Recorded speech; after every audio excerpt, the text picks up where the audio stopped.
बहुत सारे लोगों ने पता भी है कि दुष्यंत का थे मामा लागू हो, ठीक है।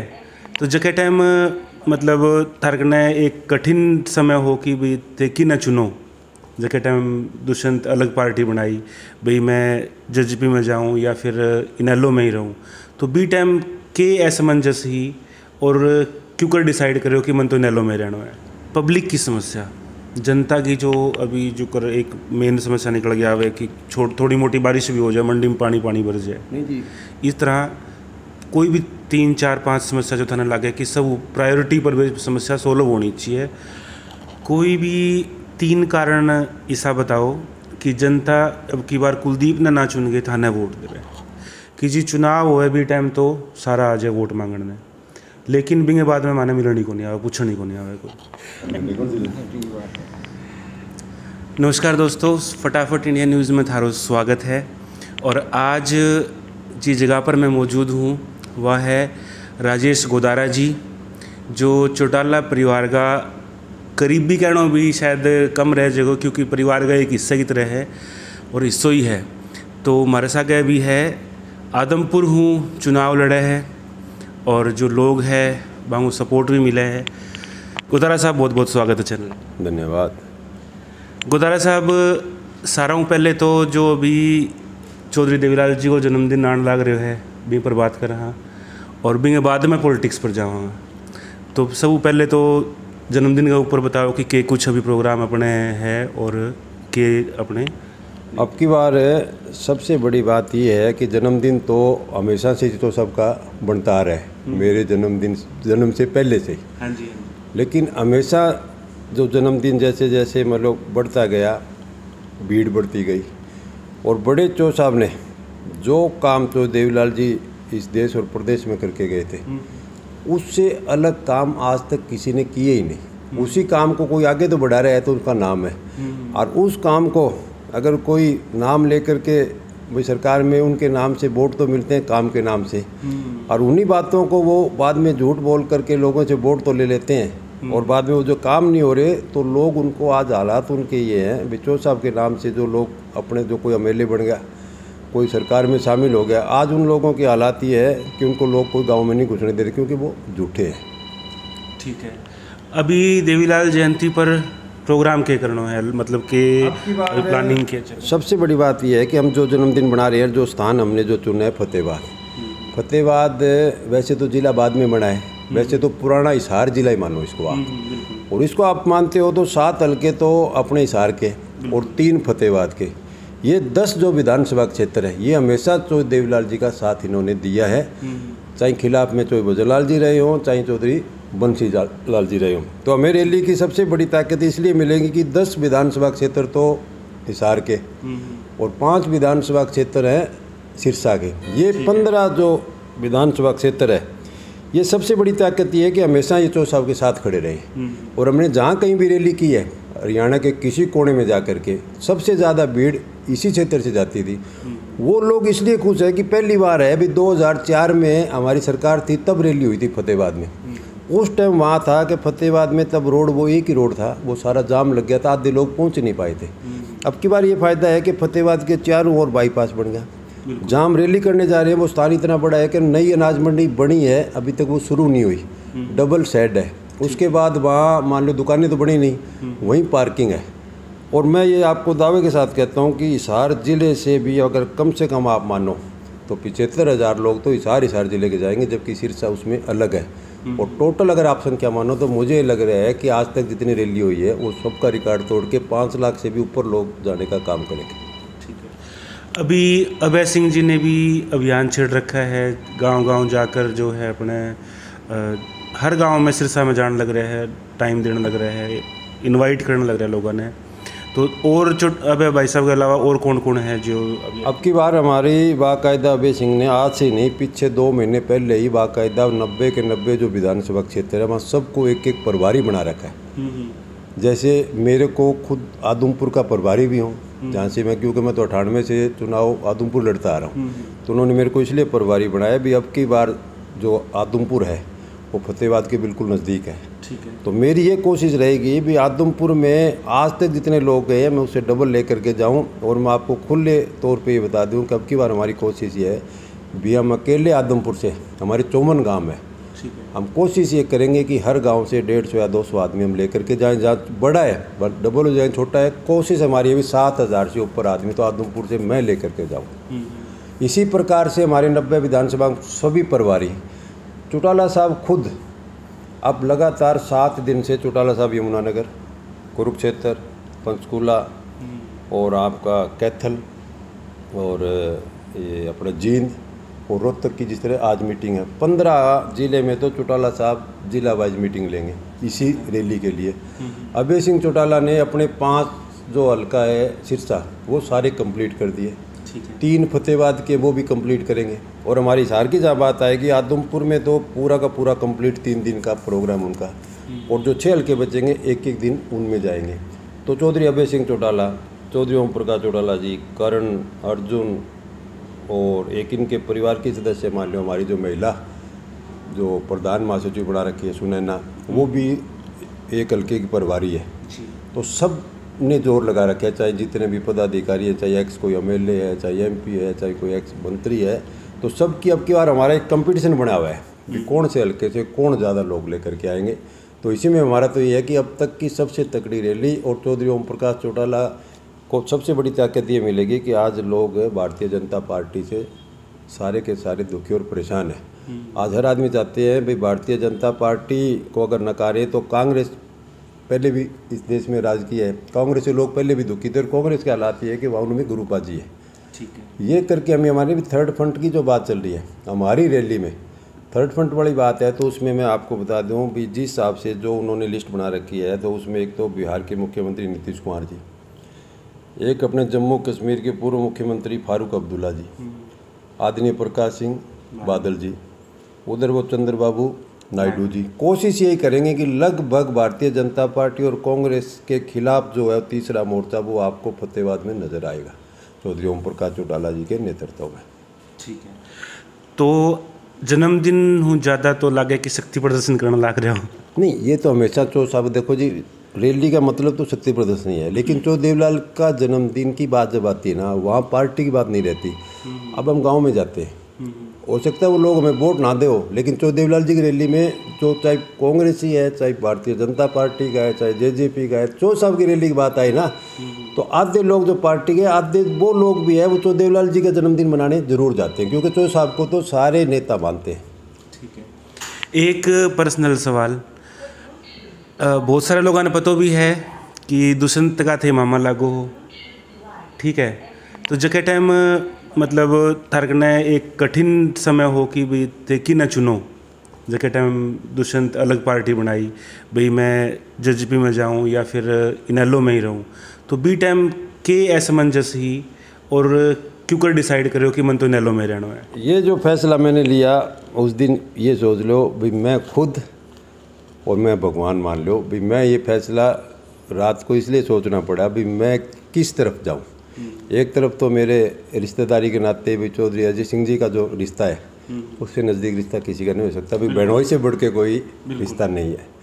दूसरी तरफ आदरणीय चौधरी ओम प्रकाश चौटाला जी जो मेरे अपने नेता भी हैं, मेरे में पार्टी में भी सबसे बड़े हैं, उनका मेरे पे हमेशा जो आशीर्वाद रहा भी 1998 में जब टिकट चौटाला साहब ने दी थी, तब हमारे परिवार की बात आई तो मैं तो घर में सबसे छोटा था, भी मेरे ताऊ जी, मेरे पिताजी, 3 भाई ताऊ जी के, सबसे छोटा मैं था। और मैं सेम दिन जिस दिन मेरा नामांकन था उसी दिन नॉमिनेशन की लास्ट डेट थी।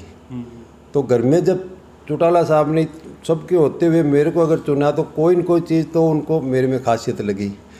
तब आदमपुर के लोगों ने चौटाला साहब को एक ही बात कही थी, कहते जी हमारे आदमपुर में आप हमेशा हर बार नया कैंडिडेट आता है, जब भी आप जिसको टिकट देते हो वो पार्टी छोड़ के चला जाता है। उसका उदाहरण मैं आपको दूं तो लगातार यही था भी जिस किसी ने भी चुनाव लड़ा वो पार्टी छोड़ के चला गया। उसमें तो आप ये लगा लो भाई, पहले मेरे को ये नहीं था भी संपत सिंह जी ने भी आदमपुर से चुनाव लड़ा, तो मेरी ये था भाई अब की बार ये चीज़ नहीं होगी, वो भी छोड़ गए। उसके बाद सबसे बड़ी बात मैं ये बताऊं भी अजय सिंह भी जब पार्टी छोड़ गया तो आप ये बता दो भी कौन किस पे विश्वास करेगा। उस बात की बात आई तो मैंने उस टाइम रात को यही बात सोची थी भी चौटाला साहब ने लोगों के सामने एक वादा किया था भी अब की बार तुम्हें एक ऐसा कैंडिडेट ला के दिया है जो ना तो तुम्हें छोड़ के जाएगा ना मुझे छोड़ेगा। उस बात के लिए मैंने अजय सिंह जी को ये कहा था, जब अजय सिंह जी मेरे पास आए, मैंने कहता जी मैं चौटाला साहब की उस बात पे, जब तक चौटाला साहब है मैं चौटाला साहब को पार्टी को किसी कीमत पे नहीं छोड़ूंगा। और वो बात आज आप सबके सामने, और उसी बात की आज मेरी हल्के में इसी बात की इज्जत है कि आज आदमपुर हल्के में चाहे कुछ कितना ही बड़ा नेता हो, भी हमेशा चौधरी भजनलाल का परिवार आज तक जीतता आ रहा है। लेकिन कुलदीप ने भी 2 बार पार्टी छोड़ दी। पहले कांग्रेस पार्टी छोड़ के बीजेपी में गया, फिर बीजेपी छोड़ के कांग्रेस में आया, और अब ये हालात आप जो कह रहे हो ये फिर उसने फिर मान लो बीजेपी में फिर आ गया कांग्रेस छोड़ करके। तो संपत सिंह जी की बात करें, वो भी पार्टी छोड़ गई। पहले तो हमारे को छोड़ के तो वो गए कांग्रेस में, फिर कांग्रेस छोड़ के गए बीजेपी में, फिर सेम वही फिर बाद में कांग्रेस में आ गए। इसी तरीके से जयप्रकाश लगा लो, भाई जयप्रकाश चुनाव लड़ने जरूर आया था, उसके बाद किसी लोगों के कोई दुख सुख में जाना, कोई शादी में ना, उसके बाद अब चुनाव आता हुआ देखा, वो जयप्रकाश था वो भी हुड्डा को छोड़ गया था पिछली बार टिकट ना मिलने की वजह से। आज वो अपने आप को कह रहे अभी मैं कांग्रेसी हूँ। आज आदमपुर की अगर कोई बात करें तो सीधी हमारी ये लड़ाई है स्थायी और अस्थायी नेता की। वो अगर कोई बात आएगा तो मेरे जैसा स्थायी आदमपुर में तो ढूंढने से भी नहीं मिलेगा। फिर भी हमारी पार्टी का एक सिस्टम है, भाई मैं ये नहीं कहता जी भी चुनाव चाहे मैंने 5 लड़े हैं, 4 मैंने लड़वाए भी हैं, लेकिन आज भी मैं ये नहीं कह सकता कि टिकट मेरी है। चौटाला साहब हमेशा, हमारे जो राष्ट्रीय अध्यक्ष है, वो हमेशा पब्लिक में जाके लोगों की राय लेते हैं, और लोग जिसका कहते हैं चौटाला साहब टिकट उसी को देंगे। अगर मेरे से कोई 1000 वोट भी फालतू लेने वाला हो सकता है चौटाला साहब उसको टिकट देंगे, तो मैं उसके साथ हूँ। ठीक है, ये चौटाला साहब की मर्जी है। तो अभी इलेक्शन की बात कर लें, इलेक्शन में किन्हें अभी कंपटीशन में उतारो? नहीं वो मैं वैसे तो हर बार थाने टिकट मिला है, तो हिमें तो कोई दो राय को नहीं की थाने ही आना है। आपको पूछने से पहले क्लियर कर दी भी पार्टी की टिकट की बात सिर्फ चौटाला साहब के हाथ में है जी। वो जिस किसी को भी देंगे सारी पार्टी उसके साथ है। आदमपुर की अगर बात करें, आदमपुर में के मानो कि के मेन समस्या है आदमपुर की, लोगों की दिक्कत की बात करें या फिर जो पब्लिक समस्या है, सबकी समस्या या प्राइवेट समस्या, के मानो? आदमपुर की राजनीतिक तौर पे चर्चा करें तो सबसे बड़ी समस्या भजनलाल परिवार है, क्योंकि आज आदमपुर में अगर किसी बात की नुकसान है तो उस परिवार को जितना ही नुकसान हो रहा है। क्योंकि पहले जब चौधरी भजनलाल थे उस टाइम तो आदमपुर का पूरे हरियाणा प्रदेश में इसलिए नाम था कि वो चीफ मिनिस्टर लगातार रही, सबसे ज़्यादा उन्होंने काम किए। उसके बदले ये था भी आज तक भी लोग चाहे कुछ ही कहो, भी आदमपुर हल्के के लोग मान लो भाई विश्वासघात करते, लेकिन मैं मानता हूँ कि आदमपुर हल्के की पब्लिक है, ऐसी पब्लिक पूरे 90 के 90 विधानसभा क्षेत्र में इसलिए नहीं है कि आज तक उन्होंने भजनलाल का एहसान मानते आ रहे हैं, भूले नहीं। कुलदीप ने चाहे कोई फैसला लिया उसके बाद भी उसको जिता रहे हैं। अब लोग ये नहीं समझ पा रहे कि अब वहाँ वोट देने से इसलिए नुकसान है कि कुलदीप पहले कांग्रेस की टिकट पे जीता, तब तो ये कह रहा था मैं सरकार में नहीं हूँ इसलिए आदमपुर के काम नहीं हो रही। अब वो किस वजह से बीजेपी में आए वो तो कुलदीप जाने। अब लोग ये कह रहे हैं कि 2 साल चलो काम तो होगा, तो उनको लोगों को पूछने वाला हो भी इतने साल नहीं हुआ, 2 साल में क्या तो कुलदीप करा देगा। आज जो बीजेपी के हालात हैं जी, मुझे नहीं लग रहा आगे बीजेपी हरियाणा में आएगी। अगर बीजेपी हारेगी तो कुलदीप भी हारेगा, क्योंकि ऑटोमेटिक है, पार्टी के ही वोट होते हैं, व्यक्ति विशेष किसी के वोट नहीं, ना मेरे ना कुलदीप के ना किसी और के। पार्टी डाउन होगी तो कुलदीप अब बीजेपी की टिकट पे कैसे जीत पाएगा, आप ये बता दो। तो ये तो होगी पॉलिटिक्स की बात। पब्लिक की समस्या, जनता की जो अभी जो कर एक मेन समस्या निकल गया है कि थोड़ी मोटी बारिश भी हो जाए मंडी में पानी भर जाए, नहीं जी, इस तरह कोई भी 3, 4, 5 समस्या जो थाने लगे कि सब प्रायोरिटी पर समस्या सोल्व होनी चाहिए अगर मौका मिले तो। मंडी में अगर शहर की हम बात करें तो मेन सबसे बड़ी हमेशा की एक सबसे बड़ी समस्या तो है कि आदमपुर सिर्फ रेलवे लाइन है, हमेशा आदमपुर उस रेलवे लाइन पे ही बसा हुआ है और उसी के नाम से हमेशा मतलब, क्योंकि ये जो पहले शहर थे जिस तरह भट्टू हो गया, डिंग हो गया, आदमपुर होगी, ये तब शुरू में रेल चली थी उसी नाम से स्टेशन थे। अब हमारे वो बीचों बीच जो रेल लाइन है आदमपुर 2 है, एक लाइन पार और एक लाइन के अंदर मान लिया पुराना बाजार।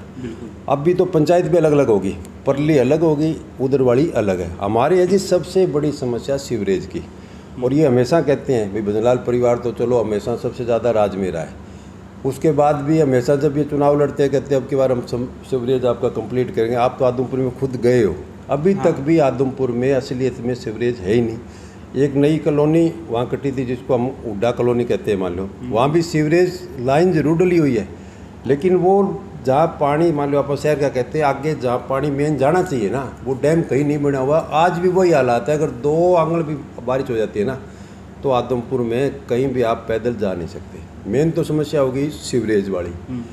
अब आदमपुर में हमारी दिक्कत आ रही है सबसे ज़्यादा कि हमारा भी आधा इलाका सेम बड़ा इलाका हो गया। अब जिस तरह किशनगढ़ गांव है, सदलपुर लगा लो, मेरा खुद का गांव का एक सिमाना तो ठीक है, एक सिमाने में हम आज भी अगर बारिश होती है नीचे का पानी वो है कि आज हम भी आधा आदमपुर पानी में डूबा हुआ है। दूसरा सबसे बड़ी बात है कि लोग, मेरे हिसाब से पीछे मैं गया था तो आधे लोग तो बैठे थे बाड़समंद, क्योंकि बाड़समंद तहसील में काम आगे कुछ तो एक आदमपुर तहसील है। हमें सबसे बड़ी दिक्कत यह है कि पिछले 3 साल में जो लोगों का मुआवजा जो मिलना था, सरकार ने ना तो आज तक वो मुआवजा दिया। हम जब भी किसान बैठे, हम गए तो एक बार तो दूसरे दिन उनको कह के उठा दिया कि अब मैं 15 दिन में आपका मुआवजा आपके घर पहुंचाऊंगा। उन्होंने अपना धर्मना जो आदमपुर में दे रखा था ब्लॉक में, वो इसलिए उसकी विश्वास के हिसाब से उन्होंने उठा लिया।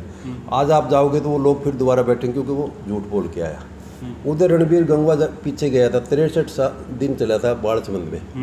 रणबीर गंगवा ये कह के आया था भी मैं 1 हफ्ते का टाइम दे दो, मेरी मुख्यमंत्री से बात होगी और आपका मुआवजा मिल जाएगी। वो बात एक की बजाय 1 महीने से ऊपर होगी। अब लोगों ने ये कह रहा है कि उसको 13 तारीख दे रखी है, भैया तो 13 तक हमारा मुआवजा दिला दो, नहीं तो हम रणबीर गंगवा का घर घेरेंगे। अब मैं ये पूछने वाला हूँ भाई, या तो वो सरकार में, अब रणबीर गंगवा के पास भी तो सबसे बड़ा पद है, दुष्यंत के पास भी सबसे बड़ा पद है, वो बात तो लोगों में तो इतनी बड़ी करते हैं, और अगर वो चाहे तो आप ये बता दो, हो नहीं सकता। आज तक उन किसानों का मुआवजा ही नहीं आया। उसकी बात ये बता दूँ भाई, मान लो वो मुआवजा, उसके बाद जिस तरह जो अब नुकसान हुआ है, अब हमारी बिजली वाली समस्या है आदमपुर में, क्योंकि हमारे डाणियाँ हैं सबसे ज़्यादा, वहाँ बिजली जो रणजीत सिंह जी तो ये कहते हैं भैया वहाँ 24 घंटे बिजली रहती है। मैं आपको ये कहता हूँ कि हमारे कट भी लगते हैं, और डाणियाँ जहाँ पे हैं वहाँ बिजली आप जाके लोगों से पूछोगे तो सिर्फ रात को तो बिजली रहती है, दिन में बिजली रहती नहीं। बिजली वाली समस्या वहाँ पे है। इस तरीके से है कि आदमपुर इसलिए पिछड़ा हुआ है कि आदमपुर हमारी सरकार में चौधरी ओम प्रकाश चौटाला जी जो मुख्यमंत्री थे, तब उन्होंने खुला दरबार लगाया था हल्का बाइज। उस टाइम जो काम हुए थे, उसके बाद भजनलाल तो बने ही नहीं।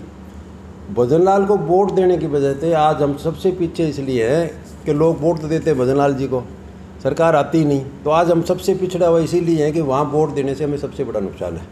ठीक, कोई भी 3 कारण ऐसा बताओ कि जनता अब की बार कुलदीप ना चुन गए थाने वोट देवे। कोई भी 3 कारण जो आप 3 की बात एक काम करवाओ, ठीक है, कारण बहुत मिल जी, कोई भी मेन 3 कारण जो थाने ऐसा लगे कि भाई आंगी वजह हूँ ये काल माने वोट मिलना चाहिए। मेन कुलदीप का ही मैं थाने याद करा दूँ भाई। एक तो उसने कहा था भी मैं सीवरेज बनाऊंगा, ठीक है, आज भी वो सीवरेज की चर्चा फिर कर रहा है। लेकिन मैं ये कह रहा हूँ भाई, अगर लोग हमारी पार्टी को वोट देंगे और इंडियन नेशनल लोकदल पार्टी का प्रत्याशी अगर कोई जीतता है, तो मैं ये वादा करता हूँ कि वो सीवरेज जो वो इतने सालों से नहीं बना सके, हम उसको सबसे जल्दी, एक तो सीवरेज वाली व्यवस्था से आदमपुर को जो समस्या है उसको दूर करने का काम करेंगे। एक जो सेम वाला एरिया है जिसकी मैंने आपसे चर्चा की, और एक किसानों का मुआवजा है, वो हम दिलवाने का इसलिए काम करेंगे कि चौधरी देवीलाल जी ने हमेशा किसानों की राजनीति की। और चौधरी साहब के टाइम में ये बता दूं भी, किसानों का जो कर्जा उस टाइम माफ़ हुआ था, आज तक किसी सरकार ने किया ही नहीं। तो इसलिए मैं विश्वास करता हूँ कि चौधरी ओम प्रकाश चौटाला, जो देवीलाल जी ने जितनी भी मान लो कानून बना के गए थे, चौटाला साहब ने उसी कानून को आगे बढ़ाने का काम किया। चौटाला साहब मुख्यमंत्री बनेंगे तो किसानों को हम किसी प्रकार से दुखी नहीं दे सकते, क्योंकि किसान जो है ना जी, मेन सिस्टम किसान से ही चलता है। किसान खुशहाल है तो सारा देश खुशहाल है। अगर किसान दुखी है तो आप बता दें, और तो आदमपुर में एशिया की सबसे बड़ी मंडी आदमपुर की है, अनाज मंडी। अब अनाज वाली बात आएगी तो किसान खुशहाल होगा तभी अनाज आएगा, अनाज आएगा तभी वो जो मंडी में बैठे हैं व्यापारी, उनका काम चलेगा। क्योंकि व्यापारी का और किसान का तो अपनी पूरी पुरानी जो कहावत है, चोली दामन का साधन।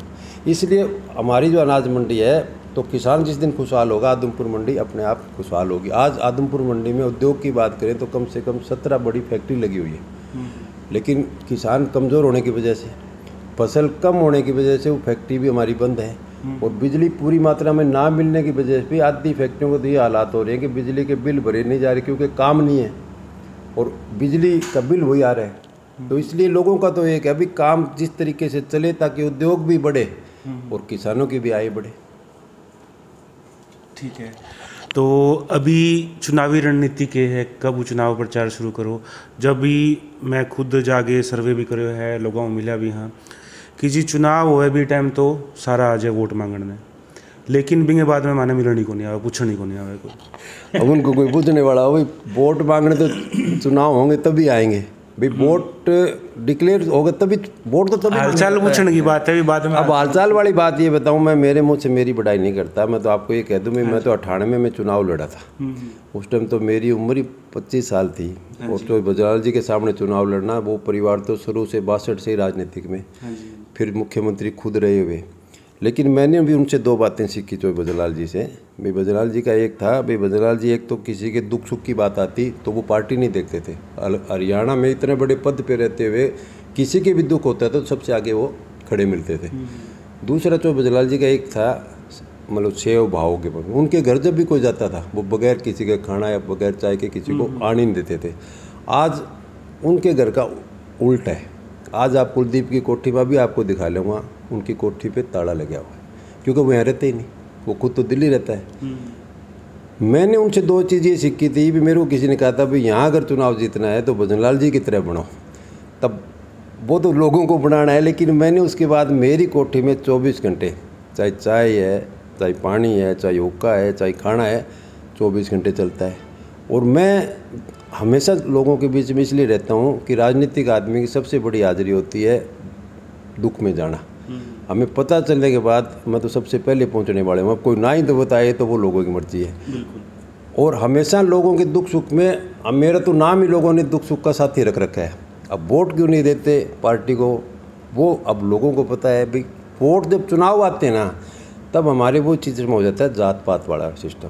भाई वोटों में वहाँ चले जाते हैं, दुख में हम साथ खड़े रहते हैं। अब अपने आदमपुर में भी ये जो स्कूल वाला मामला चल रहा है, जो ये जो स्कूल बंद किए हैं, तो मेरे हल्के में भी कल भी गया था, एक तो मोहब्बतपुर ढाणी, ढाणी बोलने में तो ढाणी आती है लेकिन वो गांव से भी बड़ी है जी संख्या में, वो स्कूल गलत बंद हुआ है।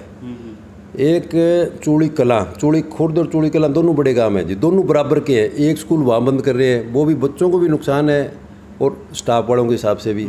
दो, और तीसरा इसका है अपने क्या नाम, डंडूर, जो मेरे हल्के में पड़ता है। ये तीनों जो हल्के के हिसाब की आपको बता दूँ, आज सबसे बड़ी समस्या 3 गाँवों की तो यही है। अब मैं तो देखो मेरे हिसाब से, सरकार के हिसाब सबसे पहले उनमें जाके आया हूँ। आज उन तीनों गांव के लोग, मैं कल ही बात करके आया हूँ चौटाला साहब से, वो जाके ज्ञापन देंगे जींद जा करके। तो हम तो विपक्ष के नाते तो उनकी लड़ाई लड़ेंगे, लेकिन सरकार को ये कह रहे हैं भाई आप वो स्कूल बंद कर दो जहाँ बच्चे नहीं हैं। भाई कई पुराना चौक बजरलाल जी का एरिया रहा हुआ है, तो उसमें ढाणी में स्कूल है। वो ढाणी बजरलाल जी ने तो उस टाइम बना दिए, तो उसमें जो ढाणी 2-2, 3-3 ढाणी थी, उन लोगों के तो ये शायद मदद होगी भी, वहाँ एक तो सड़क होगी, एक बिजली का कनेक्शन हो गया। लेकिन उन ढाणियों के बच्चे हैं ना, वो सारे के सारे प्राइवेट स्कूलों में पढ़ते हैं। तो वो स्कूल तो देखो जहाँ बच्चे ही नहीं है, अगर आप एक संख्या मान लो भाई जहाँ 10 ही बच्चे नहीं है तो देखो जी वो तो सरकार पे बोझ है। लेकिन मैं जो 3 गांव आपको बता रहा हूँ वो तो बड़े गांव हैं, और मैंने कल पता भी किया है, जैसे ढाणी मोहब्बतपुर में तो कम से कम 450 बच्चे थे। इसी तरीके से आप चूड़ी खुर्द में लगा लो, और इसी तरीके से डनूर में जी, वहाँ इतने बच्चे हैं, तो वो स्कूल बंद करना सरकार का गलत है। शिक्षा नीति की बात आ गई, तो यूँ बताओ कि शिक्षा नीति में जो सरकारी स्कूल है वहाँ रिजल्ट जो प्राइवेट है वहाँ मुकाबले हमेशा बहुत नीचे आवे, इनमें कई सुधार होना चाहिए। ये सरकारी, देखो जी आप कोई चीज़ लगा लो, हर आदमी को यही है भाई सबको सरकारी नौकरी चाहिए, सरकारी नौकरी चाहिए। लेकिन और हरियाणा प्रदेश में अपने ये हो रहा है भाई सरकारी नौकरी है तो ये लड़के का रिश्ता करते, नहीं तो कोई रिश्ता भी नहीं करता। लेकिन वो नौकरी लगने के बाद अब आप मास्टर पे लगा लो, वो नौकरी स्कूल में करता है सबसे ज़्यादा तनख्वाह मिलती है, लेकिन जितनी तनख्वाह मिलती है इतनी मास्टर स्कूल में काम नहीं करते। आज स्कूल के हालात है जब किसी मास्टर से आप पूछोगे ना, वो लगभग मियाँ बीवी दोनों मास्टर लगे हुए हैं, लेकिन उनके बच्चे भी प्राइवेट स्कूल में हैं। आज हरियाणा रोडवेज की बात लगा लो, भाई लोग कहते हैं प्राइवेट बसें तो पैसे कमा रही है, वो घाटे में है। हालात वहीं वो आ जाते हैं, क्योंकि वो एक कंडक्टर ड्राइवर सरकारी है, वो सरकारी के हिसाब से ना ही तो सही बस स्टॉप पे रोकते, ना वो सवारियों से ठीक तरीके से बात करते। जबकि प्राइवेट वाले हैं वो इज्जत से बिठाते भी हैं, चाहे दूर खड़े तो भी लेके ऑटोमेटिक अभी वो बसें तो है, जबकि आप देखोगे छत पे भी सवारी है। और हरियाणा रोडवेज की बसें उनसे तो बहुत ज़्यादा खुली है, बड़ी है। लेकिन आप हमेशा देख लेना रोडवेज की बसें कभी भी आपको पूरी सीट भरी हुई नहीं मिलेगी, क्योंकि उनकी व्यवहार की वजह से सरकार की बार की। आज सरकार के हालात ये इसी सरकार मान लो स्कीम तो तरह तरह की ला रही है, सबसे ज़्यादा खर्चा सरकार कर रही है, लेकिन फ़ायदा नहीं हो रहा। एक वैसे मतलब जनरली कई बार पब्लिक में बात करा या शिक्षा नीति पर कई बार बात हो जाए तो एक कुछ लोगों ने सुझाव भी दियो, मेरे खुद को पर्सनल सुझाव भी हो कि जो कर जिले वाइज जो सरकारी स्कूल का बच्चा टॉप करे और जी मास्टर का बच्चा टॉप करे बिना 20 साल में डबल सैलरी मिलनी चाहिए, ताकि जो सरकारी टीचर है बने एक प्रोत्साहन मिले कि 20 स्कूल वाला ले गए तो मैं भी लेवा। थारी के बारे में नहीं, ये भी देखो, जो बच्चा होशियार है, मास्टर भी मेहनत करी है अभी पीछे ही में तो कोई दो राय को नहीं, क्योंकि सरकारी स्कूल का जो वो तो अब स्कूल का ला लो जी, जिस स्कूल का बच्चा फर्स्ट आता है मान लो और सरकारी स्कूल का आता है तो बहुत ही बड़ी बात है, बिल्कुल कम पढ़ाई होते हुए अगर वहाँ का बच्चा आता है तो सरकार देखो मेरे हिसाब से तो है एक तो उस बच्चे की आगे जो पढ़े ना तब उसकी सारी पढ़ाई फ्री होनी चाहिए। हाँ, जहाँ तक लड़कियों की बात है भाई लड़कियों को तो सरकार ने वैसे भी फ्री कर ही रखे है, उसी तरीके से अगर लड़का है और अगर वो फर्स्ट आप कह रहे हो ना उसकी पूरी की पूरी पढ़ाई उसका एक पैसा नहीं लगना चाहिए जब तक वो पूरी अपनी पढ़ाई कंप्लीट ना कर ले। उस टीचर की बात जहाँ बच्चे फर्स्ट आ रहे हैं उनको भी जब भी कोई अपना जो प्रोग्राम मेन होते हैं 26 जनवरी और 15 अगस्त तब उनको ज़िले में उन मास्टरों को सम्मानित करना चाहिए, बढ़िया पढ़ाई करने वाले को, ताकि उसको ये तो लगे भाई आपने काम किया है, क्योंकि मास्टर तो बराबर ही हो गए ना, काम करने वाले बराबर है, काम करने वाले बराबर है। सम्मानित करना अच्छी चीज़ है, बट एक जो पीसा में लालच हो है भाई अगर तेरा टापर फर्स्ट आ गया तो तने इनाम मिली भी, डबल तनख्वाह मिली भी, एक तो बंदा ने 50,000 मिला है तन सीधा दुगना मिली। हालांकि पूरे ज़िले में सैकड़ों मास्टर है पर देना तो सिर्फ एक ही मास्टर ने है, लेकिन शिक्षा नीति बदल जाएगी कि हर मास्टर प्रयास करी, जो मास्टर बिल्कुल ढिलाई में लेके चले टावरा ने भी ठीक है भाई तनख्वाह तो आनी है, छोड़ो के करना है कि कौन करना पड़े जी आप पे पड़ी भी सा पड़ ली। नहीं वो तो आप वाली बात भी है, लेकिन मैं ये कह रहा हूँ भाई चलो तनख्वाह वाली बात भी है, लेकिन हालात सरकार का ये है कि तनख्वाह तो हकीकत में जो मास्टरों को मिल रही है ना भाई सबसे बड़ी दिक्कत है, अब जो स्कूल बंद कर रहे हैं ना दिक्कत ये आ रही है इनको तनख्वाह देने के लिए इनके पास पैसे ही नहीं है। अब डबल की तो दूर की बात है, अब तो मास्टरों को अभी थारे महीने वाले दिन जब मिल जाए तो भी अच्छी बात है, अब मास्टरों का हालात ये है कि उनको 2-2, 3-3 महीनों से तनख्वाह मिल ही नहीं रही।